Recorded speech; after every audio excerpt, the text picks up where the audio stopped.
గ్రంథము యెషయా గ్రంథము 42వ అధ్యాయం. యెషయా గ్రంథము 42వ అధ్యాయం మొదటి వచనం ఒకసారి చదువుకుందామండి. ఇదిగో నేను ఆదుకొను నా సేవకుడు, నేను ఏర్పరచుకొనిన వాడు, నా ప్రాణమునకు ప్రియుడు, అతని యందు నా ఆత్మను ఉంచి ఉన్నాను. అతడు అన్యజనులకు న్యాయము కనపరచును. అతడు కేకలు వేయుడు, అరువడు. తన కంఠస్వరము వీధిలో వినబడనీయడు. నలిగిన రెల్లును అతడు విరువడు. మకమకలాడుచున్న జనపనార వత్తిని ఆర్పడు. అతడు సత్యమును అనుసరించి చాలండి. అయితే ఇక్కడ మొదటి వచనంలో ఎవరు ఇవన్నీ చేసేది అని అంటే, ఇదిగో నేను ఆదుకొని నా సేవకుడు, నేను ఏర్పరచుకొనిన వాడు, నా ప్రాణమునకు ప్రియుడు. అంటే తండ్రి అయిన దేవుడు ఏర్పరచుకున్నటువంటి సేవకుడు. అలాగే దేవుడు ఏదైతే తలంచుచున్నాడో మానవుల పట్ల ఇది చేయాలి, అది చేయాలి, లేకపోతే ఆయన కలిగి ఉన్న ఉద్దేశములు నెరవేర్చాలి అని అనుకుంటున్నాడో ఆ ఉద్దేశాలను నెరవేర్చేటువంటి నా సేవకుడిని నేను మీ వద్దకు పంపుచున్నాను అని ఇక్కడ కింద మిగిలిన 3 వచనాల్లో ఆయన యొక్క ఉద్దేశాలను, అతన్ని ఏ విధంగా సేవ చేయబోతున్నారు అనేటువంటి విషయాన్ని చెప్తున్నారండి. ఏమని? అతడు కేకలు వేయడు, అరవడు. తన కంఠస్వరము వీధిలో వినబడనీయడు. అంటే నువ్వు తప్పు చేస్తున్నావు, నేను పరిశుద్ధిగా ఉన్నాను కదా, నాలా ఉండు అని చెప్పడంట. గట్టిగా అరవడంట, ప్రేమామూర్తి చెప్తాడంట. మళ్ళీ అలా నరిగిన రెల్లును అతడు విరువడు. నరిగిన రెల్లును విరవడం అని అంటే, ఇదిగో నువ్వు ఇలా చేసావు, నీకు అందుకే ఈ శ్రమ వచ్చింది, నువ్వు ఇలా చేసావు, అందుకే నీకు ఈ బాధ వచ్చింది, కనుక నువ్వు ఇది అనుభవించాల్సిందే అని శిక్ష వేసేటువంటి వాడు కాదంట. మూడవదిగా మనం చూసినట్లయితే, భూలోక న్యాయము స్థాపించే వరకు అతడు మందగిలడు, నలుగుపడడు. అంటే ఆయన వచ్చినటువంటి పనిని పూర్తి చేసే వరకు ఆయన అలసిపోడంట. ఆ విధంగా తండ్రి అయిన దేవుడు ఏర్పరచుకున్నటువంటి సేవకుడు మనం ఎవరిని చూస్తాం? ఈ విధంగా యేసుక్రీస్తు వారిని చూస్తామండి. యేసుక్రీస్తు వారిని నా సేవకుడు లేదనంటే సేవకుడు అని అనేక చోట్ల సంబోధించడం మనం చూస్తాం. అదేవిధంగా ఇక్కడ చెప్పినటువంటి అంశాలన్నీ కూడా యేసుక్రీస్తుకి చాలా రిలేటెడ్గా దగ్గర సంబంధం ఉన్నట్టుగా మనం చూస్తున్నాం. మరి యేసుక్రీస్తు అంత గొప్ప సేవ ఏం చేశారు? అంత గొప్ప సేవకుడిగా ఎందుకు పేరు పొందారు? ఈ లోకంలో చాలా మంది ధనికులు ఉన్నారు, చాలా మంది గొప్పవారు ఉన్నారు, పేరున్నవారు ఉన్నారు, మంచి మనసున్న వారు ఉన్నారు. వాళ్ళు కూడా చాలా సేవా కార్యక్రమాలు చేస్తున్నారు కదా. లేని వారికి దుస్తులను లేదనంటే వాళ్ళ నిత్యావసర వస్తువులు ఇస్తున్నారు, అనాథ పిల్లలను ఆదుకుంటున్నారు, వృద్ధులను ఆదుకుంటున్నారు. ఇన్ని సేవా కార్యక్రమాలు ఇక భూమి మీద జరుగుతుంటే దీనికి మించినటువంటి సేవ యేసుక్రీస్తు వారు ఏం చేసి ఉంటారు? ఇంతలా దేవుడు నా సేవకుడని పొగడ్డానికి ఆయన చేసిన సేవ ఏంటి, మనం నేర్చుకోవాల్సిన సేవ ఏమిటి అనేటువంటి విషయాన్ని ఈరోజు మనం తెలుసుకుందామని. రక్షణార్థమైన సేవ అంటే ఏమిటి అనేటువంటి విషయాన్ని ఈరోజు మనం తెలుసుకుందాం. అలాగే మనం చూసినట్లయితే యోహాను సువార్త 8వ అధ్యాయం. యోహాను సువార్త 8వ అధ్యాయం 3వ వచనం ఒకసారి చదువుకుందామండి. శాస్త్రులను పరిసయ్యులను వ్యభిచారమందు పట్టబడిన యొక్క స్త్రీని తోడుకొని వచ్చి ఆమెను మధ్యను నిలువబెట్టి, బోధకుడా, ఈ స్త్రీ వ్యభిచారం చేయుచుండగా పట్టబడిన అట్టి వారిని రాళ్ళు రువ్వి చంపవలెనని ధర్మశాస్త్రంలో మోషే మనకు ఆజ్ఞాపించాను కదా. ఈ యొక్క విషయాన్ని మనం చూడొచ్చు. ఈ యొక్క కథ మనందరికీ కూడా తెలిసినటువంటి విషయమే. ఏమిటి అని అంటే, ఒక శాస్త్రులు పరిసయ్యులు అనేటువంటి వారు యేసుక్రీస్తుని నువ్వు తప్పు అని నిరూపించడానికి అనేకమైన సందర్భాల్లో ప్రయత్నిస్తూ ఉండేవారు. దానిలో ఒక భాగంగానే వ్యభిచారమందు పట్టబడినటువంటి ఒక స్త్రీని తీసుకొని వచ్చి, ఇదిగో ప్రభు, నువ్వు క్రీస్తు అంటున్నావు కదా, ఈవిడ వ్యభిచారం అందు పట్టబడింది. మోషే ధర్మశాస్త్రం ప్రకారం అయితే ఈమెను రాళ్ళు రువ్వి చంపేయాలి కదా, మరి నువ్వేం చెప్తావు, నువ్వు ఏ విధంగా తీర్పు తీరుస్తావు అని యేసుక్రీస్తుని ఇక్కడ అడుగుతారు అనమాట. అడిగినప్పుడు యేసుక్రీస్తు వారు ఒక మాట అంటారు, మీలో పాపం లేనివాడు మొదటగా రాయి వేయండి అని. ఆ తర్వాత ఆ యొక్క స్త్రీని చూసి అమ్మ అంటారు.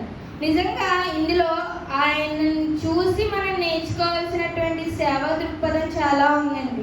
ఎందుకనంటే మనం కూడా మన యొక్క నిజ జీవితంలో తప్పు చేసిన వాళ్ళని మనం చుట్టూ చూస్తూ ఉంటాం, లేదంటే పొరపాట్లు చేసిన వాళ్ళని మనం చుట్టూ చూస్తూ ఉంటాం.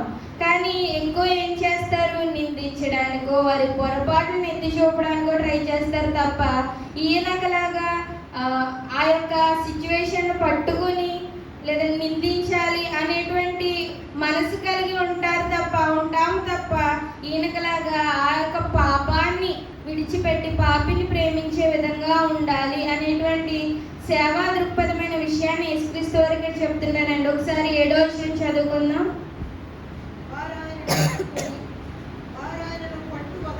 వారు ఆయనను పట్టు వదలక అడుగుచుండగా ఆయన తల ఎత్తి చూచి నీలో పాపము లేనివాడు మొట్టమొదట ఆమె మీద రాయి వేయవచ్చునని వారితో చెప్పాను. మరలా వంగి నేల మీద వ్రాయిచుండెను. వారు ఆ మాట విని పెద్దవారు మొదలుకొని చిన్నవారి వరకు ఒకని వెంట ఒకడు బయటికి వెళ్ళిరి. యేసు ఒక్కడే మిగిలెను. ఆ స్త్రీ మధ్యన నిలవబడి ఉండెను. యేసు తల ఎత్తి చూసి అమ్మా, వారెక్కడ ఉన్నారు, నువ్వు ఇలాంటి దానివి, దొంగవి లేదా వ్యభిచారివి, లేదంటే నువ్వు తప్పు చేసినటువంటి దానివి కదా అని అనట్లేదంట. ఈయన పరిశుద్ధుడు, ఈయన అందు ఏ పాపము లేదు. అలాంటి వాడు ఆ యొక్క స్త్రీని నిందించాలని అంటే చాలా ఈజీ. కానీ ఇక్కడ ఎటువంటి ఆ యొక్క మానవత్వాన్ని, ఆ యొక్క మంచితనాన్ని యేసుక్రీస్తు వారు చూపిస్తున్నారు అని అంటే, ఈ లోకంలో ఈ పరిస్థితిలో ఉన్నటువంటి మనము ఈ విషయాన్ని చాలా బాగా నేర్చుకోవాలండి. ఒకరు చేసినటువంటి పాపాన్ని మనం తృణీకరించాలి, పాపాన్ని అసహించుకోవాలి, కానీ పాపిని ప్రేమించాలి. కానీ మనం ఏం చేస్తాం, పాపిని అసహించేసుకుంటాం, పాపాన్ని ప్రేమిస్తూ ఉంటాం. ఆ విధంగా మనం ఉండకుండా పాపిని మనం ఎప్పుడు ప్రేమించేవారుగానే ఉండాలి. ఎవరు పాపం చేయాలి అని అనుకోరు, లేదంటే పాపంలో పడిపోయి అందరి దృష్టిలో చెడ్డవారైపోవాలని కూడా ఎవరు అనుకోరు. కానీ వారికి ఉన్న పరిస్థితులను బట్టి, వారికి ఉన్నటువంటి బలహీనతలను బట్టి ఆ పాపంలో పడిపోయి ఉండొచ్చు. మనం యేసుక్రీస్తులాగా అటువంటి సేవా దృక్పథం చూపి ఎప్పుడైతే మనం పాపిని ప్రేమించి పాపాన్ని అసహించుకుంటామో అప్పుడు రక్షణార్థమైన సేవ అక్కడ కనబడుతుంది. దాని ద్వారా అనేక మంది మారు మనసు పొంది రక్షణలోకి నడిచేటువంటి విషయాన్ని మనం చూస్తున్నామండి. అటువంటి సేవ మనం చేసేవారిగా ఉండాలి. రెండవదిగా మనం చూసినట్లయితే యోహాను సువార్త 6వ అధ్యాయం 5వ వచనం ఒకసారి చదువుకుందామండి. యోహాను సువార్త 6వ అధ్యాయం 5వ వచనం. కాబట్టి యేసు కన్నులెత్తి బహుజనులు తన యొద్దకు వచ్చుట చూచి, వీరు భుజించుటకు ఎక్కడి నుండి రొట్టెలు కొని తెప్పింతుమని ఫిలిప్పుని అడిగెను. గాని ఏమి చేయనయుండెనో తానే ఎరిగి ఉండి అతన్ని పరీక్షించుటకు. ఇది ఏ సందర్భము అని అంటే, యేసుక్రీస్తు వారు కొండ మీద బోధ చేసిన తర్వాత ఆ యొక్క జన సమూహాన్ని చూసి వారికి భోజనం పెట్టడానికి ఆయన ఆలోచన చేసేటువంటి 5 రొట్టెలు 2 చిన్ని చేపలు జరిగినటువంటి సందర్భం అండి. అయితే మనం కూడా ఆలోచిస్తాం, మన కలిమిలో అందరూ కూడా అందరికీ పెడతారు. ఇప్పుడు నా దగ్గర 1,00,000 రూపాయలు ఉన్నాయనుకోండి, 10 రూపాయలు లేదా 10,000 రూపాయలు కావాల్సిన వాళ్ళకి ఇవ్వడం చాలా ఈజీ. నా దగ్గర 10,000 రూపాయలే ఉన్నాయనుకోండి, 15,000 రూపాయలు కావాల్సిన వాళ్ళు ఇవ్వడానికి చాలా కష్టపడతాం మనం. అలా ఇమ్మని నేను చెప్పట్లేదు, కానీ లేమిలో వారి అవసరత కొద్ది దేవుణ్ణి అడిగి, ఇక్కడ కూడా లేమే ఉంది. 5 రొట్టెలు 2 చిన్ని చేపలు 5,000 మనకి ఎలా సరిపోతాయి? అక్కడ ఏం చేసినా సరిపోవు, చిన్న చిన్న ముక్కలుగా చేసినా సరిపోవు, లేదంటే ఎటువంటి టెక్నాలజీ ఉపయోగించినా సరిపోవు. కానీ ఎప్పుడైతే ప్రార్థించారో, ఉన్న దాన్ని బట్టి స్తుతి చెల్లించారో, ఉన్న దాన్ని బట్టి దేవుని వేడుకున్నారో అక్కడ కార్యం జరగడం మనం చూసాం. అలాగే ఇక్కడ యేసుక్రీస్తు వారు కూడా ఏం చేశారు అని అంటే, ఉన్నటువంటి ఆ యొక్క కొద్ది దాన్ని పట్టుకుని దేవుని వేడుకున్నారు, దేవుని స్తుతించారు కనుక గొప్ప సేవ అక్కడ చేయడం మనం చూస్తాం. అంటే లేమిలో అతను చేసినటువంటి గొప్ప సేవ. ఈ సేవ ద్వారా ఇప్పుడు మీరే ఉన్నారండి, మీరే ఆ యొక్క ప్రదేశంలో కూర్చుని ఉన్నారు, అక్కడ మీరంతా చూస్తూ ఉన్నారు. ఇప్పుడు యేసుక్రీస్తు ఏం చేస్తారు, మాకు ఎలా భోజనం పెడతారని చూస్తూ ఉన్నారు. అలాగే ఒక చిన్న కుర్రవాడు తెచ్చి 5 రొట్టెలు 2 చేపలు ఇవ్వడం, వాటిని దేవుడు కృతజ్ఞతాస్తుతులు చెల్లించిన తర్వాత అవి ఎన్నో గంపలుగా నిండడం, అవి అనేక మందికి పంచిపెట్టడం, ఇవన్నీ మనమే కల్లారా చూస్తున్నాం అనుకోండి. మనకి ఏమనిపిస్తుంది? వామ్మో, ఇంత గొప్ప దేవుడా, ఇంత అద్భుత కార్యాలు చేసేటువంటి దేవుడా, ఇంత ఆశ్చర్య కార్యాలు చేసేటువంటి దేవుడా, ఈయనకి ఎంతో శక్తి ఉంది, లేమిలో నుంచి కూడా ఎంతో ఉన్నతమైన స్థితిని ఆయన తేగలడు అనేటువంటి ఉద్దేశాన్ని మనం ఎలా కలిగి ఉంటామో, అక్కడ ఉన్నటువంటి అనేక మంది ఇటువంటి ఉద్దేశాన్ని కలిగి ఉంటారు కదండి. ఇటువంటి ఉద్దేశాన్ని కలిగి ఇది నేర్చుకుని ఉంటారు కదా. మేము కూడా మా ఇళ్లలో ఎప్పుడైతే లేని పరిస్థితి వచ్చిందో, లేమి కలిగిందో, మేము కూడా దేవుని స్తుతిస్తే ఇలా కలిమిని దేవుడిస్తాడు, ఉన్నత స్థితిని దేవుడిస్తాడని నేర్చుకుని ఉంటారు కదా. మనం కూడా అంతేనండి, మన యొక్క పరిస్థితిని బట్టి లేదు అనేటువంటి విషయం కాకుండా మనం ప్రార్థించి దేవుణ్ణి అడిగితే, లేదు అని కృంగిపోకుండా, నేను చేయలేను అని కృంగిపోకుండా, నా వల్ల కాదు అని భయపడిపోకుండా, ఇది దేవుడి చిత్తమైతే దేవుడు చేయగలరు, దేవుడి చిత్తమైతే దేవుడు నడిపించగలరు, దేవుడి చిత్తమైతే దేవుడు ముందుకు తీసుకెళ్ళగలడు అని మనం లేమిలో ఎప్పుడైతే ప్రార్థిస్తామో, మనం కూడా రక్షణార్థమైన సేవలోనికి అనేక మందిని నడిపించే వారిగా ఉంటాము అని ఒక 2వ అంశం ద్వారా దేవుడు మనకు తెలియజేస్తున్నారండి. 3వదిగా మనం చూసినట్లయితే యోహాను సువార్త 13వ అధ్యాయం 5వ వచనం సార్ చదువుకుందామండి. యోహాను సువార్త 13వ అధ్యాయం 5వ వచనం. అంతటా పల్లెములో నీళ్లు పోసి శిష్యుల పాదములు కడుగుటకు తాను కట్టుకొని ఉన్న తువాలతో తుడుచుటకును. చాలండి. ఇది ఎప్పుడు అని అంటే ప్రభురాత్రి భోజనం ఆ యొక్క అప్పగింపబడడానికి ముందు రొట్టె విరిచినటువంటి ఆ యొక్క రోజున యేసుక్రీస్తు వారు ఏం చేస్తారంటే పాదాభిషేకం చేస్తారనమాట. వారి యొక్క శిష్యుల యొక్క కాళ్ళు కడుగుతారు. యేసుక్రీస్తు వారు ఎవరు? దేవాది దేవుడు. ఆయన పరలోకం నుంచి దిగి వచ్చినటువంటి తండ్రి యొక్క ప్రియమైన కుమారుడు. ఆయనకి ఏదైనా సాధ్యమే, గొప్పవాడు, ఆశ్చర్య కార్యాలు, అద్భుత కార్యాలు చేయగలవాడు. అలాంటి యేసుక్రీస్తు వారు భూమి మీదకి దిగి వచ్చి అసలు చదువు కూడా లేనటువంటి, లేదంటే తెలివి జ్ఞానం లేనటువంటి వారిని తన శిష్యులుగా చేసుకొని, వెర్రివారైనటువంటి ఆ యొక్క శిష్యులందరినీ తనకు శిష్యులుగా చేసుకొని తన పని నిమిత్తమై వాడుకోవడం మొదలుపెట్టి ఆఖరిసారిగా వారి శిష్యులకు నేర్పుతున్నటువంటి పాఠం ఏంటంటే కాళ్ళు కడిగి ఆ యొక్క తువాలతో తుడుస్తున్నారంట. దాని నుంచి మనం ఏం నేర్చుకోవచ్చు అని అంటే, ఒక సేవకుడు అయిన వాడు, లేదంటే ఒకరికి చెప్పాలి, లేదంటే ఒకరిని మార్చాలి, ఒకరిని దేవునిలోకి నడిపించాలి అనేటువంటి ఉద్దేశం ఉన్నవాడు మొదటిగా మొదట వేయాల్సినటువంటి మొదటి అడుగు ఏంటి అని అంటే తను తాను తగ్గించుకోవడం. ఇప్పుడు మనం దేవుని తెలియని వారి దగ్గరికి వెళ్ళి, అమ్మా నువ్వు ఇదిగో ఇలా చేస్తున్నావు, నువ్వు అక్కడికి వెళ్తున్నావు, ఇక్కడికి వెళ్తున్నావు, అందుకే నీకు ఈ విధమైనటువంటి అనారోగ్య సమస్యలు వస్తున్నాయి, నువ్వు దేవుడిలోకి రా, చర్చిలోకి రా, అప్పుడు నేను దేవుడు బాగు చేస్తాడంటే వింటారండి వాళ్ళు? వినరు. కానీ వాళ్ళకున్న బలహీనతను బట్టి, సర్లే అమ్మా ఇన్ని ప్రదేశాలను తిరిగావు కనుక ఒక్కసారి దేవుని ప్రార్థించు, నీ ప్రార్థన దేవుడు అంగీకరిస్తాడేమో, నా ప్రార్థన దేవుడు అంగీకరించాడు, నాకున్నటువంటి పరిస్థితుల్లోంచి దేవుడు విడుదల దయచేశాడు, అదేవిధంగా మీ ప్రార్థన కూడా దేవుడు అంగీకరిస్తాడేమో, ఒక్కసారి వచ్చి దేవుని సన్నిధిలో మోకరించాను ఎప్పుడైతే తగ్గించుకొని చెప్తామో అప్పుడు వారిని రక్షించినట్టు అవుతుందా? అవుతుంది, ఖచ్చితంగా అవుతుంది. ఆ యొక్క రక్షణార్థమైన సేవ అవుతుంది అక్కడ. అంటే మనం అనుకుంటాం చెప్పాలా ఏంటి, మన ఆత్మీయ స్థితి బాగుంటే చాలు అని. కానీ దేవుడు మనందరినీ విశ్వాసుల్లాగే ఉండిపోమనట్లేదు. అక్కడ కూర్చుని వాక్యం వినేవారిగానే ఉండిపోమనట్లేదు.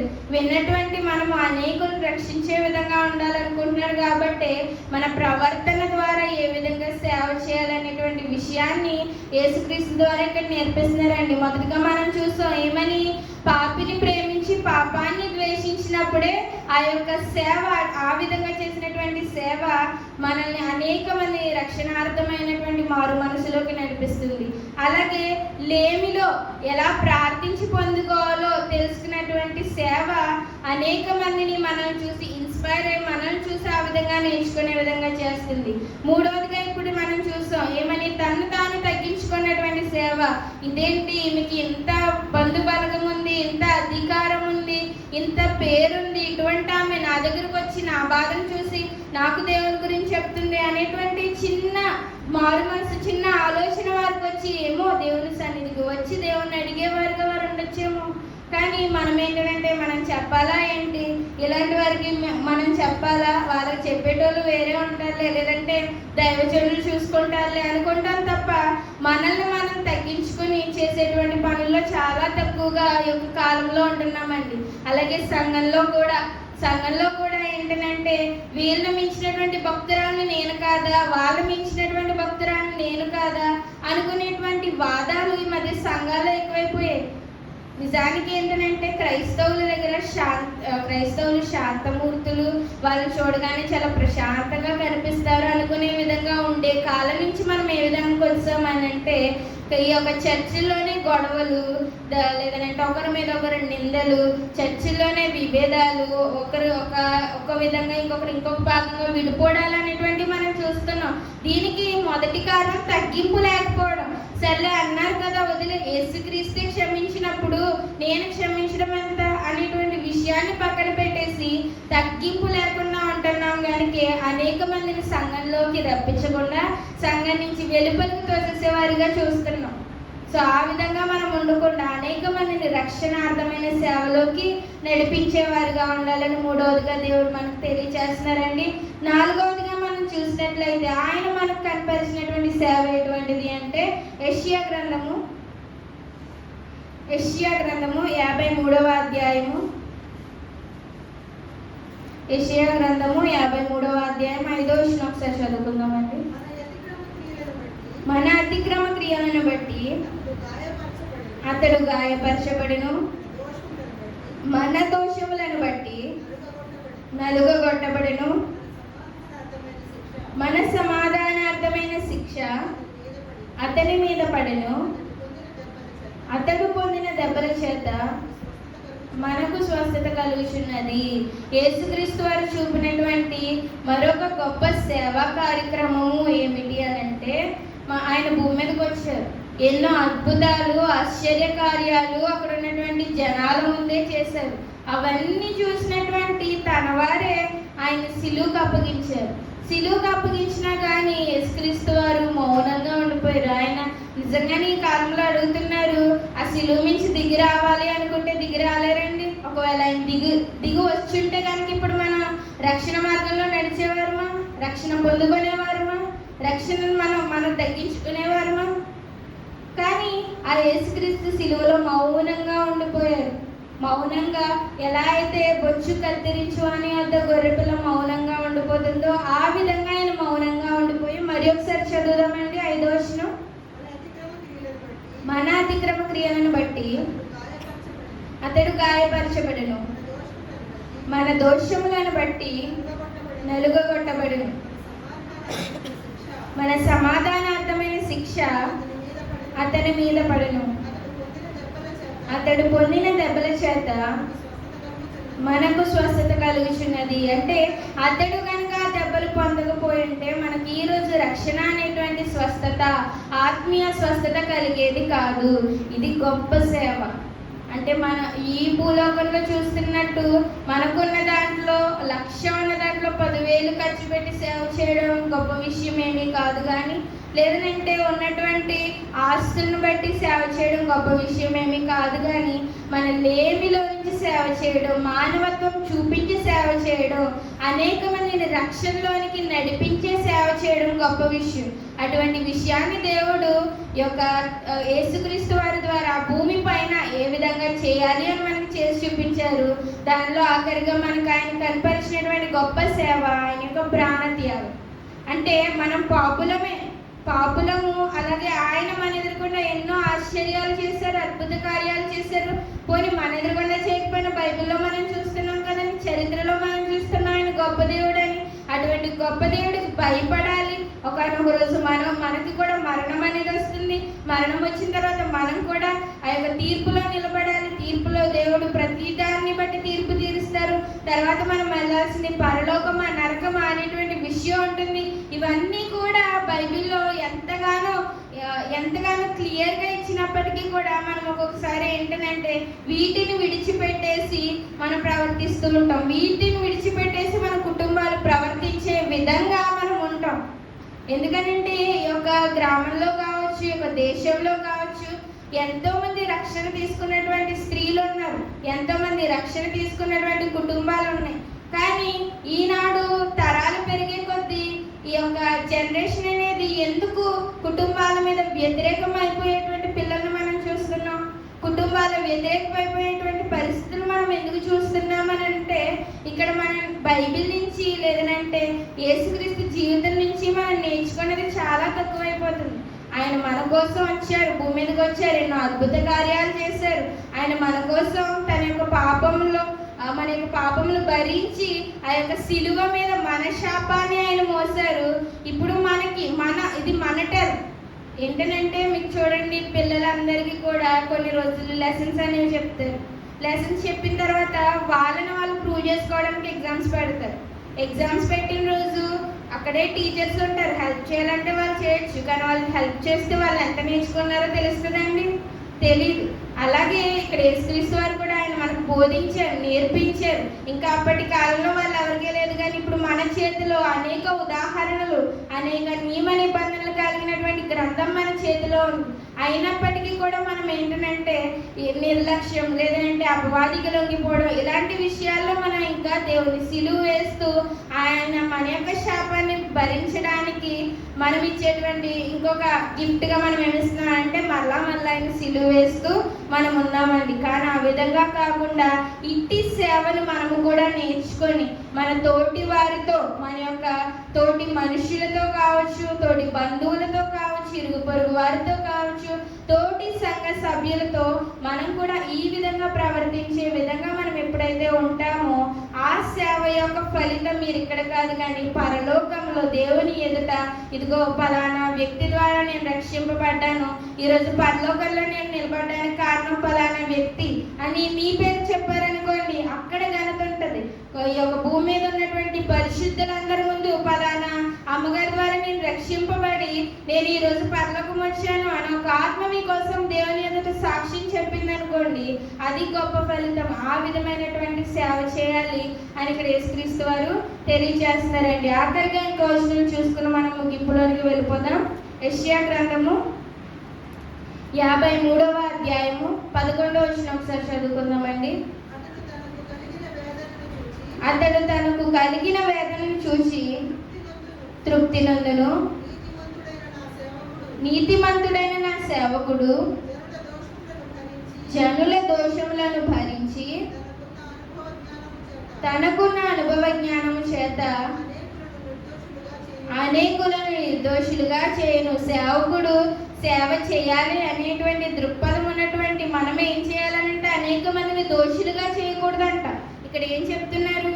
తనకున్న అనుభవ జ్ఞానం చేత మనం ఎన్నో సంవత్సరాలుగా దేవుని వాక్యాన్ని వింటూ, దేవునిలో ఉన్నటువంటి మర్మాలను వింటూ, దేవునిలో ఉన్నటువంటి ఆశీర్వాదాలను అనుభవిస్తూ అనుభవ జ్ఞానము కలిగి ఉన్నటువంటి మనం ఏం చేయాలంట? తనకున్న అనుభవ జ్ఞానం చేత అనేకులను నిర్దోషులుగా చేయాలంట. దోషులుగా కాదు, నువ్వు ఈ తప్పు చేసావు, ఆ తప్పు చేసావు అని నిందించడం కాదు. ఆ తప్పు నుంచి నీ యొక్క సహోదరుని లేదా సహోదరుని, నీ కుటుంబీకుల్ని ఎలా బయటకు తీసుకురావాలి అనేటువంటి విషయాన్ని మనం ఎప్పుడైతే ఆలోచించగలుగుతామో అప్పుడే మనం నిజమైన సేవ చేసినట్టు. ఈ భూమి మీద మనం చాలా, ఇప్పుడు చిన్నపిల్లల్ని వెళ్ళి అడిగితే నువ్వు పెద్దయ్యాక ఏం చేస్తావు? నేను పెద్దయ్యాక మంచి డాక్టర్ అవుతాను, లేదంటే మంచి పోలీస్ అవుతాను, మంచిగా డబ్బులు సంపాదించి అనేక మంది లేని పిల్లలకి ఇస్తాను, లేని వారికి సేవ చేస్తానని చాలా మంది చెప్తారు. కానీ అదే విధంగా ఈ విధమైనటువంటి సేవ మనం ఎప్పుడైతే కలిగి ఉంటామో, దోషులను నిర్దోషులుగా చేసే సేవ, అనేక మందిని రక్షించేటువంటి సేవ, అనేక మందిని రక్షణలోకి నడిపించేటువంటి సేవ, అగ్నిలోనికి జారిపోతున్నటువంటి అనేక ఆత్మలను పరలోకంలోనికి నడిపించే సేవ మనం ఎప్పుడైతే చేస్తామో, ఆ రక్షణార్థమైనటువంటి సేవ మనలో ఒక రోజు పరలోకంలో ఘనులుగాను గొప్పవారుగాను నిలబెట్టబోతుందండి. అటువంటి సేవను మనం చేయాలని యేసుక్రీస్తు వారు ఇక్కడ తెలియజేస్తున్నారు. చాలా మంది ఏమనుకుంటారంటే సేవకుడు మాత్రమే చేస్తారు, సేవ సంఘ కాపరి లేదా దైవజనుడు మాత్రమే చేస్తారు. మేము ఏంటంటే ఓన్లీ సంఘానికి వెళ్ళి ఆయన చెప్పేటువంటి ఆత్మీయ ఆహారాన్ని విని దాన్ని భుజించి, లేదంటే ఆ యొక్క సంఘంలో పాటల విషయంలోనో, ప్రార్థన విషయంలోనో, వాక్యం చదివే విషయంలోనో మనం పార్టిసిపేట్ చేసి వచ్చేస్తే సరిపోతుంది అనుకుంటారు. కానీ అలా కాదండి. మనం నేర్చుకున్న విషయాన్ని మనం ఎప్పుడైతే అనేక మందికి తెలియజేస్తాం, అది మన పని. మనల్ని ఇక్కడ ట్రైనింగ్ ఇస్తారనమాట. ఏంటి అసలు మనం ఇంకొకరికి చెప్తున్నామంటే మనకున్న డౌట్స్ క్లియర్ చేస్తారు ఇక్కడ సేవకులు. ఏమని? ఇది నీ పని, ఇలా చెప్పాలి, ఇలా చేయాలి, దేవుడు అంటే ఇది అని ప్రతి విషయాన్ని మనకి చెప్తున్నప్పుడు నేర్చుకున్నటువంటి మనం ఏం చేయాలి? అగ్నిలోనికి జారిపోతున్న అనేక ఆత్మలను రక్షించడానికి ట్రై చేయాలి. చూడండి, చాలా ఈవినింగ్ అయిందనంటే చాలా మంది నలుగురు ముగ్గురు కూడి కూర్చుంటారు చాలా ప్లేసెస్లో.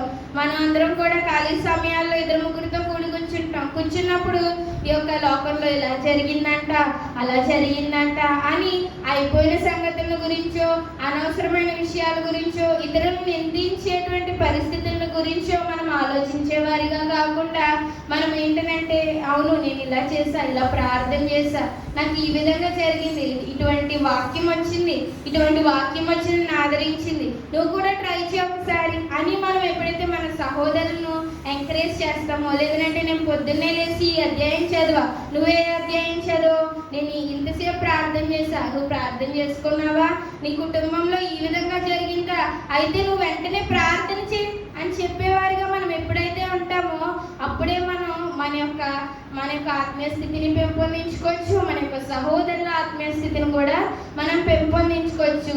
ఇందులో భాగంగానే సేవా కార్యక్రమం అనేది మనం పూర్తి చేసే విధంగా ఉంటాం. దేవుడు మనల్ని లెక్క అడుగుతాడు. భూమి మీదకి వెళ్ళావు, ఏం చేశాను ప్రభా? నేను ప్రతిరోజు వాక్యం వినేదాన్ని, ఏ కూటం పెట్టినా వెళ్ళి సంఘంలో కూర్చునేదాన్ని అంటే శభాషం దేవుడు అంటే, ఇదిగో నీ కోసం దేవా ఈ ఆత్మను రక్షించడానికి ప్రయత్నించాను, ఈ ఆత్మను నేను రక్షించాను, ఈ ఆత్మకి ఈ విధంగా బోధించాను అని మనం ఎప్పుడైతే చెప్తామో దాన్ని బట్టి దేవుడు శభాష్ అంటాడు అనమాట. సో ఆ విధమైనటువంటి సేవ మనందరం చేసి దేవుని ఎదుట మంచి సేవకులుగా పేరు పొందేటువంటి వారిగా ఉండాలని దేవుడు ఈరోజు మనందరికీ తెలియజేస్తూ ఈ కొద్ది మాటలు దేవుడు మన ఇంటిలో ఫలింపచేయును గాక. ఆమేన్. చిన్న ప్రార్థన చేసుకుందామండి. ప్రేమ, నమ్మకము, కృపవాత్సల్యము కలిగినటువంటి మా ప్రియ పరలోకపు తండ్రి, దేవా, ఇంతవరకు నీ యొక్క సజీవ రెక్కల చాటున మమ్మల్ని కాచి దాచి భద్రపరిచి ఈ యొక్క సమయంలో దేవా స్తుతించడానికి, ఆరాధించడానికి, నిన్ను గూర్చిన మాటలు మేము నేర్చుకోవడానికి మాకు ఇచ్చినటువంటి ఒక గొప్ప మహాకృపను బట్టి నీకు వందనములయ్యా. ఇదిగో తండ్రి, నీకు ప్రియమైన సేవకుడు అనేటువంటి విషయంలో యేసుక్రీస్తుని దేవా మీరు ఎలా అయితే సంబోధించారో అటువంటి సేవ మేము కూడా చేసి తండ్రి నీ ప్రియమైన సేవకులుగా మేము అందరం మారడానికి సహాయాన్ని దయచేయండి దేవా. అవును తండ్రి, లేమిలో కూడా తండ్రి మేము దేవా నిన్ను స్తుతించి పొందుకుని మా ద్వారా అనేక మందికి పెట్టగలిగి, అనేక మందికి సేవ చేయగలిగే భాగ్యాన్ని, కృపను దయచేయండి తండ్రి. మమ్మల్ని మేము తగ్గించుకుని దేవ సేవ చేసేటువంటి బిడ్డలుగా ఉండడానికి సహాయాన్ని దయచేయండి దేవా. ఇదిగో తండ్రి, పాపిని ప్రేమించి పాపాన్ని అసహించుకుని దేవా అనేక మందిని నీ వైపు నడిపించేటువంటి సేవ చేయడానికి మీరే సహాయాన్ని దయచేయండి ప్రభువా. ఇదిగో తండ్రి, మేము దేవా తెలిసి కూడా నేను సిలువగా అప్పగించి తండ్రి, ఇదిగో దేవా ఇప్పుడు తెలిసి కూడా మరలా సిలువ వేస్తున్నప్పటికీ ఉన్నప్పటికీ ఇప్పటికీ నీ యొక్క మహాకృప చేత మహాప్రేమ చేత మమ్మల్ని రక్షించి మాకు మరలా అవకాశాలు ఇస్తున్నారు దేవా. ఇట్టి సేవను మేము మా యొక్క సహోదరుల విషయంలో, మా యొక్క బంధువర్గాల విషయంలో దేవా, మా తోటి వారి విషయంలో మేము కనబరచడానికి మీరే సహాయాన్ని దయచేయండి ప్రభా. నీకు వందనములు తండ్రి. మీరే బలపరచండి ప్రభా. ఇదిగో తండ్రి రక్షణార్థమైన సేవ చేసేటువంటి దేవా తెలివిని జ్ఞానాన్ని మాకు దయచేయండి దేవా. మేము విశ్వాసులుగా మిగిలిపోకూడదు తండ్రి. ఇదిగో దేవా నీ సేవకై నీ సువార్తకై దేవా మేము ముందడుగు వేసేటువంటి బిడ్డలుగా ఉండడానికి సహాయాన్ని దయచేయండి ప్రభా. ఇదిగో తండ్రి అట్టి బలాన్ని మాలో నింపండి తండ్రి. అట్టి అవకాశాలు మాకు దయచేయండి దేవా. ఇదిగో తండ్రి నీ దేవా యొక్క యేసుక్రీస్తు చూపినటువంటి మాదిరిలో మేము నడిచి దేవా అనేక మందికి మాదిరికరంగా ఉండడానికి మీరు సహాయాన్ని దయచేయండి ప్రభా. నీకు వందనములు తండ్రి. ఇదిగో దేవ యొక్క సమయాన్ని యొక్క దేవ చెప్పబడినటువంటి వాక్యాన్ని బట్టి నీకు వందనములు, స్తుతులు, స్తోత్రములు చెల్లించుకుంటూ, నాకు ఇచ్చినటువంటి అవకాశాన్ని బట్టి నీకు వందనములు చెల్లించుకుంటూ దేవ విని వదిలేసే వారిగా కాకుండా వాటిని మా యొక్క జీవితాల్లో పెట్టుకునేటువంటి కృపను, వాటి భాగ్యాన్ని మాకు దయచేయమని త్వరలో రానైనా నజరేయుడైన యేసునామం పెట్టడుచున్నామా ప్రియ పరలోకపు తండ్రి. ఆమేన్. కూడి వచ్చినటువంటి మీ అందరికీ మరి ఒకసారి నా వందన మరణాలు.